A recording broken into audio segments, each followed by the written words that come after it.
Hello and welcome to TVP World News. It's 12 o'clock local time here in Warsaw. I'm Diana Skaya. Europe must become independent and the era of fear and uncertainty towards Russia must end. This is what Polish Prime Minister Donald Tusk announced before getting on a plane to Sweden to attend the Nordic-Baltic Summit. At the summit, I will try to convince our partners about the need for immediately creating a formula aimed at securing and policing the Baltic Sea waters, a joint venture of the countries in the Baltic Sea region which feel the same sense of threat when it comes to Russia. I will also discuss the need for a new perspective, although somehow still traditional, on the sources of Europe's power. The most important political, but also psychological task before all of Europe today, and Poland can and will play a key role here, is to reawaken European ambitions. There is no need for Europe as a whole to feel inferior to anyone. Our task is to cultivate relations with the United States. But Europe must become independent and stand on its own feet. The era of fear and uncertainty towards Russia must really end. The new European commissioners are set to be voted on during the European Parliament's plenary session. Now, this means that Ursula von Der Leyen's executive team could begin tackling major issues as soon as next week. Now, the sun is rising on not just a parliament, but a new commission. That executive team, those 27 commissioners leading here the European Union, are due to be assembled and due to finally get their green light. That vote by the European Parliament, those MEPs, is the last hurdle. That means that this commission is set to go and ready or as early as the beginning of December. There are many hosts of issues to tackle, looking primarily also at defense. That's one of the major things that Ursula von der Leyen has said several times, that this bloc will need something around the tune of 500 billion euros over the next decade to shore up industrial capacity, looking at weapons. But the question is how to finance it. That will be important. Money matters. That's going to be also critical in that new budget for the next 7 years. And that's going to be heavy on the defense there as well. Europe must play a stronger role in all of these areas.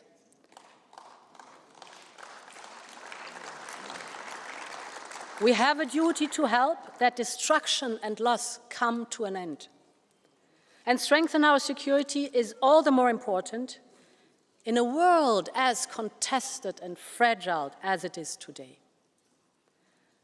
A world in which I believe Europe is needed more than ever. Looking at how to make Europe more competitive, looking at how to revamp and try to make the sluggish economy in Europe more competitive against China and the likes of the United States. That relationship also with the United States under Donald Trump, that will also be something that this commission has to deal with. But it's certainly going to be a plate full of key items. But one thing that we've seen also is at the right here, in terms of the ECR, that has been also one of the winners here, looking at being part of the process, part of supporting policies of the center parties, the EPP. So different dynamic, but many issues on the agenda for this new commission. That's Sasha Farbach for TVP World in Strasbourg. Ursula von der Leyen has praised the incoming Polish commissioner for the EU budget, Piotr Serafin, as a skilled negotiator. Now, the president of the European Commission also said that Serafin's task will be to deliver a simpler, more focused and more responsive budget.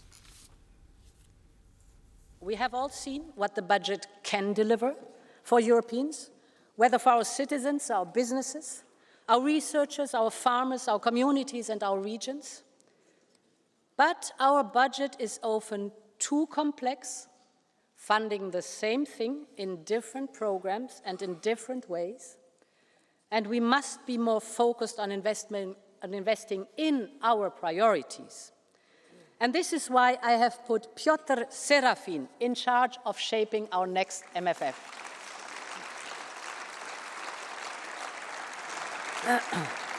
He's a skilled negotiator. He will work with the Parliament and the Council to deliver a simpler, more focused and more responsive budget. And he will work to ensure that Europe has the means to deliver on its ambitions. Russian energy giant Gazprom has lost a legal challenge over EU gas market rules that regulated the now defunct Nord Stream 2 pipeline. Now, operators of the Baltic seabed network, which supplied Russian gas to Germany, have been contesting European Union rules that place limits on natural gas import infrastructure being run directly by suppliers. Now, the case was rejected by the EU General Court 4 years ago, but then the EU's main court instructed a lower court to re-examine the ruling. On Wednesday, the European Union General Court ruled that the Nord Stream 2 operators should have foreseen that the bloc would apply its powers to cover gas pipelines from third countries. Nord Stream 2 filed for bankruptcy soon after Russia began its full-scale invasion of Ukraine in early 2022.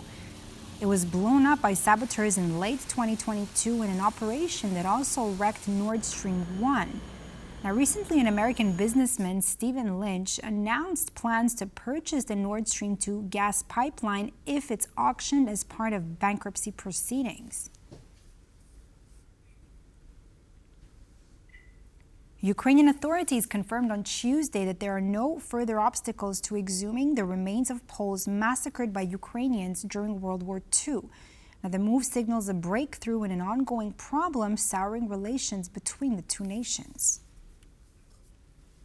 The issue of exhumation has often threatened to derail ties between Kyiv and Warsaw, a staunch supporter of Ukraine in its defense against Russian aggression. Polish Foreign Minister Radosław Sikorski announced what appeared to be a turning point after meeting his Ukrainian counterpart, Andriy Sybiha. Ukraine confirms that there are no obstacles to Polish state institutions and private entities conducting search and exhumation work on Ukrainian territory. Poland has long campaigned for its investigators to be given full access in Ukraine to exhume the victims of the Volhynia massacre. Now, the two countries are working on practical mechanisms for conducting the work. I hope that this time there will be no more obstacles. This is the key to the full reconciliation of our peoples, a move which is needed at this dramatic moment in our common history. A series of murders by Ukrainian nationalists lasting from 1943 to 1945 in regions of modern-day Ukraine known as the Volhynia massacre claimed the lives of an estimated 100,000 Polish men, women and children. Russia launched yet another drone attack on Ukraine overnight, targeting Kyiv. 3 people were wounded, with 2 taken to the hospital. Now, as many as 89 Russian drones were fired at the embattled country on Tuesday night. Ukrainian air defenses managed to down 36 of the incoming UAVs. However, the military also claimed it had lost track of 48 drones, while another 5 were monitored, leaving the territory of Ukraine for Russia and Belarus. Now, the overnight strikes come after Russia launched a record number of drones against Ukraine on Tuesday, damaging residential buildings in the Kyiv region and cutting power to much of the western part of the country.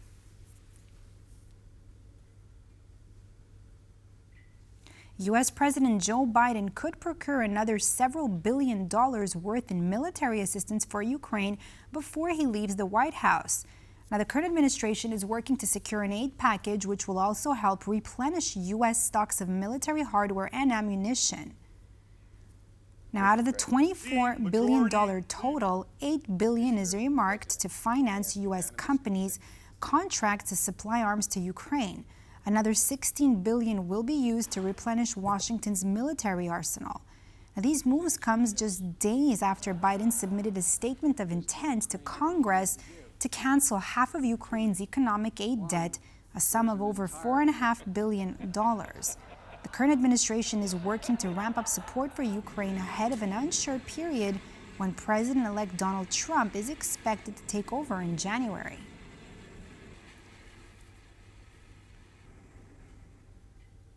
The Lithuanian General Prosecutor's Office is leading one of 2 investigations into the DHL cargo plane crash near Vilnius Airport. Now, the aircraft's flight data recorders have been found and will be examined. No evidence of terrorism or sabotage has been found so far. Now, the cause of the crash may have been technical malfunctions or pilot error. The plane crashed on approach to Vilnius Airport early Monday, killing 1 person on board. The plane did not fall from the sky. It did not fall directly down. It's obvious that such a situation indicates that maybe some accepting technical possibilities were wrong. Maybe some technical problems or interference were in the aircraft. Maybe some neglect. but this is a research hypothesis that allows us to get direction for the investigation, which needs to be investigated. The objective signs, which we have determined so far, allow us to investigate in the direction that we do. If we determine some objective data which allows us to continue on another path, we will do so. At the moment, we cannot talk in assumptions. And now on to breaking news from the Middle East. A ceasefire between Israel and Hezbollah has come into effect. Now, the agreement ends nearly 14 months of conflict between the two sides in Lebanon. Now, the ceasefire began at 4 a.m. Israeli time on Wednesday, following an announcement by Israel, France, and the United States the previous evening. Now, U.S. President Joe Biden described the agreement as a permanent cessation of hostilities. Now, despite the truce, both sides engaged in attacks up until shortly before the ceasefire took effect. Now, after the pact was formalized, Israeli Prime Minister Benjamin Netanyahu warned that Israel would respond decisively if Hezbollah violates any part of the agreement. From what we do know so far is that the IDF is set to withdraw troops from Lebanon over a period of 60 days. I just spoke with the Prime Minister of Israel and Lebanon. I'm pleased to announce that their governments have accepted the United States proposal to end the devastating conflict between Israel and Hezbollah. I want to thank President Macron of France for his partnership in reaching this moment. The United States remains prepared to conclude a set of historic deals with Saudi Arabia, to include a security pact and economic assurances, together with a credible pathway for establishing a Palestinian state and the full normalization of relations between Saudi Arabia and Israel. And that's all for this edition of World News here on TVP World. I'm Diana Skaya. Stay tuned for more news and features throughout the day.